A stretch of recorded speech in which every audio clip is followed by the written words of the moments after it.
Hey everybody, welcome to 2023's first memory planner walkthrough. We are going back to November because I finally got it done. So let me share these pages with you right now.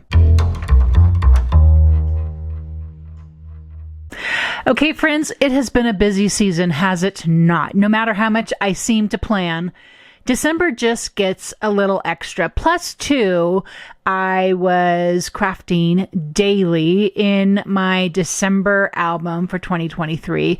So, that had to take from some other time of my making. So I just decided I'm going to work on my December album because I love doing that in December. It's just a seasonal thing for me to do in my making and documenting world, which meant that my November memory planner pages needed to just pause for a while.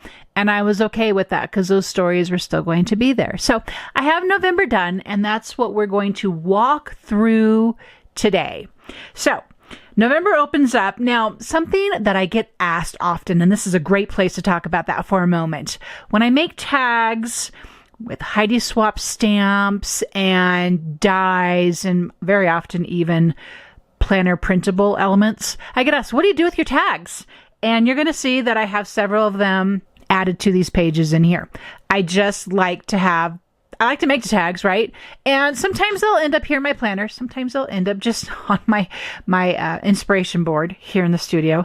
Sometimes they'll end up somewhere else, like on a card front or on a gift, or they could end up even telling a story in maybe my stories pages. So they could end up anywhere.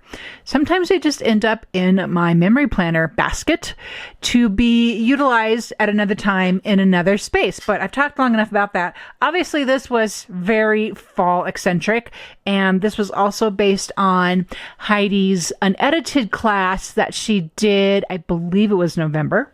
So I went with the inspiration. I made this tag. It's an openable, and I added some journaling inside here. This November here, this is from an old kit. I always go through my old kits especially when I'm looking for color. And so I grabbed that because I love those. They're acrylic letters. I love them so much. We need those in every collective color, do we not? So then classic, just laying out photo and washi, and a little printable there. I've really enjoyed having these kind of stackable journal pockets, so I added a little bit of stamping and some texture stamping to that. I have a photo tucked in behind it, and that story is on the back of that photo there. So I have that kind of a pocket plus all the space for journaling. Loved, this was from the October Stop the Blur kit. Great washi. There's always such great washi in these kits. Photo, journaling, more printable. And then here's another tag that I made. A lot of the October printable plus kit elements are part of this tag, and then it holds more journaling and another printable. So that is a look at the first week of November. Then we get into November 6th through 12th, second week of November, again with the tag, right? Something I like to do often, I've shared this before, is I'll create a score line at the top of the tag so that I can then just attach that to the page. Then I have this great flip up. And it's almost always is home to just lots of journaling. That has been a focus this last part of the year in my memory planner. I've preached that preach a lot here on this channel, so I continue with the journaling. Here's a funny story though. So I have a bunch of journaling under this clipboard. Now these are elements that are available in the shop all the time. This did not come with the kit. And this is also part of the kit, these cards, and I added the washi to it. I was going to totally do my journaling on there, and then I just forgot, but that's okay. It just is what it is. If there's another story I want to add to this, like how my kid is now dressing out for game days at school, I didn't write about that. It's still a hoot. It's still a hoot to see him get dressed for that. Something that is going to be pretty consistent on these pages is I post almost always a Mindset Monday on my stories on Monday. These are quotes from an author that I follow, John Gordon, and I just always like what it has to say. The only person who can limit your possibilities is you. Is that not the truth? Oh my goodness, so truthful there.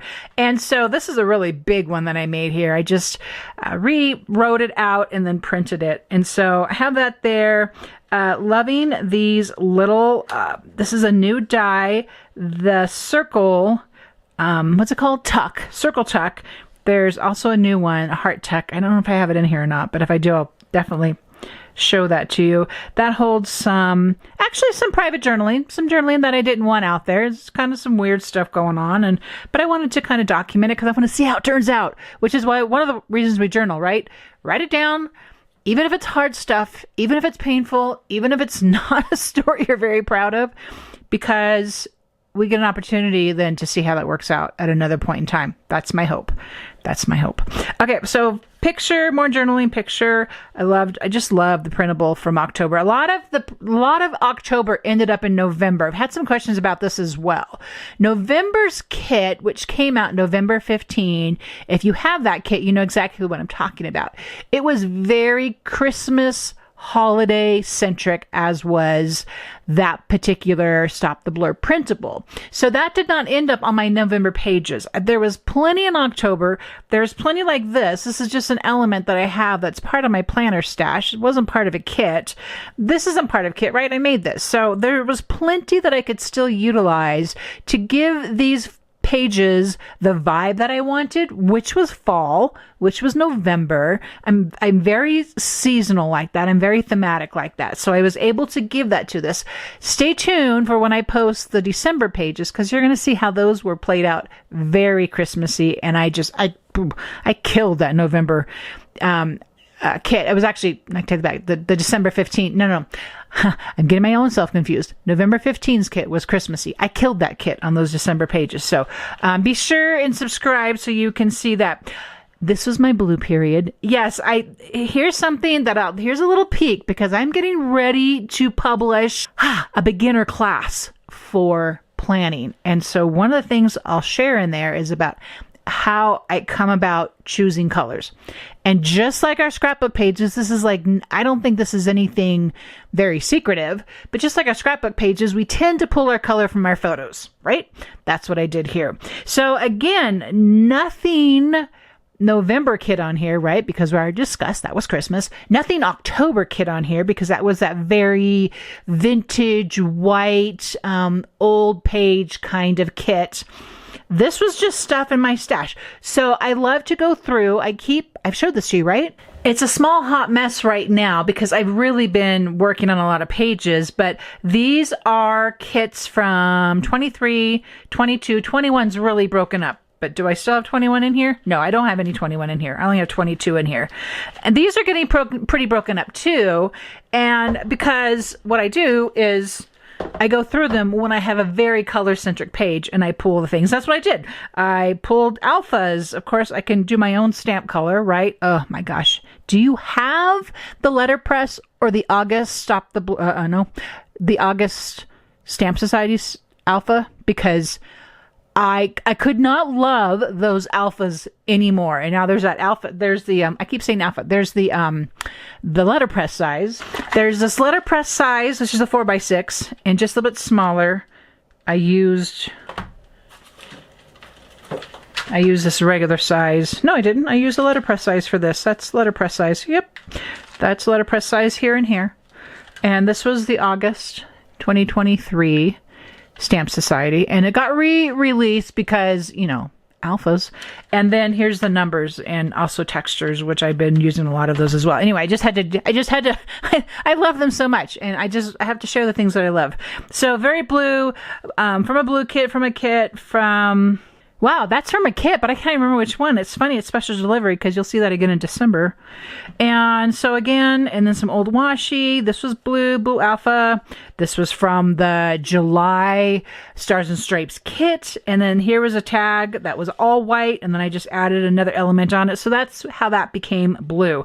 Really loved how this page turned out. It's super clean, super light. Sometimes I'm like, do I want all this white space? But you know what? Just embracing it, because I don't always have something to completely fill that with. So you're going to notice this page is very linear and very grid oriented. And there's a reason for that, which will be unpacked at some other time. So just a lot of photos on here. Actually, a lot was happening. This was Thanksgiving week. Although a lot was happening, and I could have just like masked out the photos for Thanksgiving. I did not. I will be actually doing that in a different album because there are so many photos. There's like, this becomes, I'm going to say this again, my memory planner pages become a catalog of memories, because a catalog, you're going to have a picture of something and you're going to have a little description. That's kind of what I've really embraced lately, because so often I have so much story. There's no way, and my book gets pretty full anyway. There's no way I could document it all in here. So while I love Memory Planner and will continue to do Memory Planner, I continue to also have my other albums that hold bigger stories. And I love having it. For right now, that's what works out for me. So I just wanted to also give that by way of explanation when I do a page like this, when there's a holiday on here. But Jamie, you have one photo. Yep, I sure do. And I loved it. I loved how that worked out. So here's the last the last couple days of November, because it ended on a 30. Also, there's some repetitive elements going on here. This is something I'll be revisiting at another time as well. But again, sometimes I want to be okay with just being really, really basic in these pages. And sometimes I just get a little crazy and I have to get super creative. I love having that medium. And I've actually been writing about this a lot more. Just the different aspects that making and documenting and Memory Planner, like all those things kind of just interweave. There's like not any one thing I do. Let's not even start talking about art journal, right? I love that we have a medium, whether by writing or by photo or by getting creative with stamps, to channel all the story energy that we have inside of us. And I'm not trying to be weird about that, but it's an energy that we see something, we watch something take place. We watch a parent aging and going about a certain thing and struggling with something. And we're like, that's a story that gets like kind of stored up inside of us that we want to share. We watch our kid who's like pushing through life, and it's tough and life is hard, and you write about that because it's real life. But they're going to see the other side of that. You take a walk and you're just in the midst of nature, and it's beautiful and it speaks to you and it fills you up with story. And then we have the lovely, blessed opportunity to share these on pages by way of everything I just explained, the photo, the words, the creativity. I am just so refueled by all that right now, and I hope you are too. So thank you so much for taking a moment in your day to look at this walkthrough for November. December is coming up next and quick, and then we're going to jump into a whole lot of new things, but we'll also still be revisiting these pages every month. So if you don't already subscribe, I'd love for you to be part of this community. We have such a good time here, and I just want more and more people to be part of that. And in the meantime, if you have any questions, please let me hear from you in the comments, and I will see you in the next video.